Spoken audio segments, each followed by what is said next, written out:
ዛሬማ እልልልልል ነው የሚያስብለው። ቤዝዬ እንግዲህ ወደ ስዊት ሆም ቤቷ መታለች። ዋው የኔ ቆንጆ፣ ከዛ ማልቀስ ወጥታ እንደዚህ ስትፍለቀለቅ ማየት በራሱ ትልቅ ነገር ነው። እና ዛሬ የመጨረሻ ያ የድሮ ደስታዋን ያየ ነው። በጣም ነበር ስስቄ የነበረው። ሰላም ሰላም፣ ውድ ቻናሌ ቤተሰቦች እንዴት ናችሁልኝ የኔ ውዶች? ሁሉ ሰላም ሰላማችሁ በያላችሁበት ብዙ ትርፍ ይበልላችሁ። ለዚህ ቤት አዲስ የሆናችሁ ካላችሁ ሰብስክራይብ እያደረጋችሁ ቤተሰብ ሆኖ ቪዲዮውንም ደግሞ ላይክ እያደረጋችሁ የኔ ምርጥና ውድ ቤተሰቦች ማለት ነው እንኳን ደስ ያላችሁ እያስብላል። የኔ ውዶች ማለት ያው ሁላችሁም ባለፈው እንደዛ ቤዚ ስታለቅስ ስትከፋ ተከፍታችሁ ስለነበረ እናንተም ዛሬ በጣም ደስ እንዳላችሁ እያየውም ነበረ። እንኳን ደስ አላችሁ። እውነት በጣም ደስ ብሎኛል። እኔ ለራሴ ደስታችሁ የጀመረው ከትናንትናው ቪዲዮ ጀምሮ ነው ማለት ነው።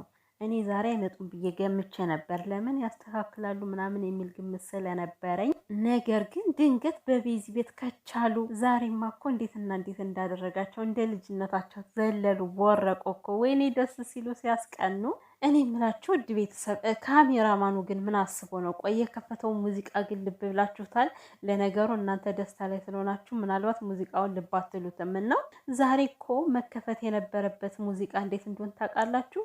አበራው ሂሻማ ሞቅ አለ ጎጆዬ የሚለው ሙዚቃ ነበር መከፈት የነበረበት ነው። ግን ሌላ ሙዚቃ ከፍቶ ስለሰማሁት ነው። አይሄድም። ታውቃላችሁ፣ ይሄ ሙዚቃ ከእንደዚህ አይነት ደስታ ጋር ስለማይሄድ ነው እንደዛ ያልኩት ማለት ነው።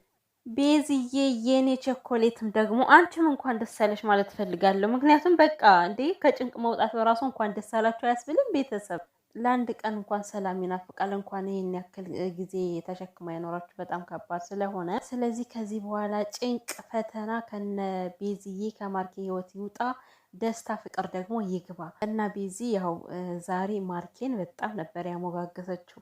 ቤዚ እኮ ማርኬን ከማሞጋገስ ወደኋላ ብላ አታውቅም። ለዛውም በሚጣፍጥ አንደበቷ እኮ ነው። እንዴት እኮ እንደምታቀመጣጥለው አቤት! የፍቅር ሰው ብዬሻለሁ። እመቤቴን በጣም የፍቅር ሰው ናት። ግን እች ልጅ እና አንዳንድ ሰው ያው ፍቅራቸውን በውስጥ ነው እንጂ እንዲህ ፍትት አድርገው አይገልጹም። ቤዚ ደግሞ ብዙ ጊዜ ማርኬን ቅምጥልጥል ቁልምጥምጥ ነው የምታደርገው እና ለእኛ ራሱ መርቃናለች። ቤተሰብ አሜን አላችሁ? ግን አሜን በሉ። የልጅ ምርቃት ነው ብላችሁ እንዳትንቁት። እንደ ማርኬ አይነት እንደ እኔ ባል አይነት የሚያስብላችሁ የሚንከባከባችሁ ባል ይስጣችሁ ብላለች። እኔም ለውድ እህቶቼ የምመኝላችሁ በተለይ ከስደት ተመልሳችሁ ከሀገራችሁ ላይ እንደዚህ አይነት ወንድ ለስደት እህቶቼ ያስፈልጋል። በእውነቱ ማለት ነው። ሀሳቤ እንደ እናት የሚንሰፈሰፍና ለእናንተ የምመኝላችሁ እንደዚህ አይነት ባል ነው። ፈጣሪ አምላክ ደግሞ እንደዚህ አይነት ወንድ ያጋጥማችሁ። ህይወታችሁን በደስታ የሚሞላ ህይወታችሁን ሀሴት እንድታደርጉ የሚያደርጋችሁ ባል እግዚአብሔር አምላክ ያጋጥማችሁ። የእውነት ማርኬን ያለ ማድነቅ አይቻልም። ቤተሰብ እንግዲህ ሰው ሲያጠፋ በጥፋቱ እንናገራለን። መልካም ሲሰራ ደግሞ ልክ በጥፋቱ እንደምንናገረው ሁሉ መልካም ሲሰራ ማድነቅና ማመስገን አለብን። የምር ምስጋና ይገባዋል። በነገራችን ላይ ከዚህ በፊት እኔ ማርኬን ስናደድበት የነበረ እኔ ጠልቸው ምናምን እንዳይመስላቸው አንዳንድ ሰዎች እንደዛ ስላሰባችሁኝ ከዚህ በፊት ማለት ነው።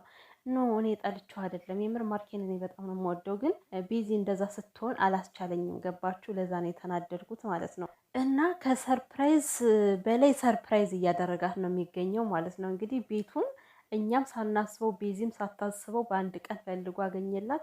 አሁን ደግሞ እኔ ገና ወጥቼ እቃዎችን እገዛዛለሁ እያለች እሱ በአቋራጭ ሄዶ ገዛዝቶላት መጣ። ወይ ፈጣሪ አምላክ! ማርኬኔ ወንድም ግን በወጣው ይተካለ። ይህን ሰሞን እውነት ድክም እያለ ነው። ቤዚን ለማስደሰት ብሎ ውጣ ወረድ እየደረሰበት ይገኛል። የምሬን ነው። እቃ ከዛ ማሸጋገር ራሱ ምን ያክል እንደሚከብድ ታውቃላችሁ። በጣም ከባድ ነው እና በጣም ዋጋ እየከፈለ ነው። እውነት በከፈልከው ልክ እግዚአብሔር አምላክ ይክፈል ነው ማለት የምፈልገው። ቤዚዬ ዛሬ እንደዚህ ፍልቅልቅ ማለቷ ምክንያት ማርክ ነው። እሱ ባያግዛት ኑሮ ይሄን ሳቅ አናየውም ነበረ እና ብቻ ተመስገን ስለ ሁሉም ነገር። ያ ያስጨነቋት ቀናቶች አልፈዋል አሁን ላይ እና ቤቴን እንግዲህ ያው ቀስ በቀስ የባለትዳር ቤት ነው የማደርገው አለች እኮ ውድ ቤተሰብ። እኔ ቤዝዬ ገና ለትዳር አልደረሰችም አሁን አትጋባም እያልኩ የባለትዳር ቤት ነው የማደርገው አለች ማለት ነው። ስለዚህ ቤዚ በዚህ እድሜዋ ትዳር ብትይዝም ትዳሯን ቀጥ አድርጋ እንደምትይዝ ተረዳውኝ እንደዚህ ብላ በመናገሯ። እና ደግሞ ሌላኛው ደስ ያለኝ ተጣልታ ያለ መውጣቷ ማለት ነው። ነገሮችን በንግግር ፈትተው ተስማምታ ለራሷ መኖር እንደምትፈልግ ተናግራ መውጣቷ በጣም ትልቅ ነው። ተጣልታ ብትወጣ ኖሮ በቃ ሌላ ነገሮች ይፈጠሩ ነበር። ገብቷቸዋል። እና ቤዝዬ የኔ ቆንጆ ትክክል ነው ያደረግሽው። እውነት ነው። ከቤተሰብ ጋር መቆራረጥ አይቻልም። ይሄ ደማችሁን መቼም ደማችሁ ከደማችሁ የተያያዘ ነው። የተቆራኘ እስከሆነ ድረስ ግዴታ ነው። በሀዘንም በደስታም እንኳን ከዘመድ አይደለም ከጓደኛ በቃ ኖርማል ካሳልፋችሁት ጓደኛ ጋርም መገናኘት ስላለ ተጣልቶ መውጣቱ ልክ አልነበረም። ግን ቤዝዬ የኔ ቅመም ቅመም እኮ ነች። በቃ ነገሮችን በንግግር ፈትታ ነው ለብቻዋ መኖር እንደምትፈልግ የወጣችው ማለት ነው። እና የኔ ምጡቅ አእምሮ እውነት አእምሮዋ በጣም የበሰለ ነው በዚህ እድሜዋ። እና የኔ ውድ ቤት ለምቦሳ ብለናል። እቺ ቤት ደግሞ እንግዲህ ያው የሚስተካከሉ ነገሮች አሉት እያሉ ነው። ከተስተካከለ በኋላ ማለት ነው እቺ ቤት በጣም ምርጥ እንደምትሆን ነው የምረዳው እኔ። እንደሷው ቅመም ነው የምታደርጋት ቅመሟ። እና ውድ ቤተሰብ የቸኮሌት ቤተሰቦች ውድ እህቶቼ ማለት ያው እናበረታታቸው በሉ እንግዲህ ማርኬና ቤዚ በደንብ መስራት አለባቸው ማለት በቃ ማደግ አለባቸው። ለምሳሌ እንዴት ነው እንደዚህ የምልበት ምክንያት ሰው ጸብ ነው የሚወደው። ሲጣሉ ነው ቪዲዮቸው በደንብ እይታ የሚኖረው ላይክ የሚኖረው። ግን ፍቅር ፍቅር አይነት ነገር ቪዲዮ ሲሰራ የምሬን ነው ላይኩ ይቀንሳል፣ ቪያቸው ይቀንሳል። እና መሆን የለበትም። ልናበረታታቸው ይገባል። ቤዚም እንግዲህ ከዚህ በኋላ የራሷን ህይወት ሀብላ ጀምራለች። ማበረታታት ይገባታል አይደለ?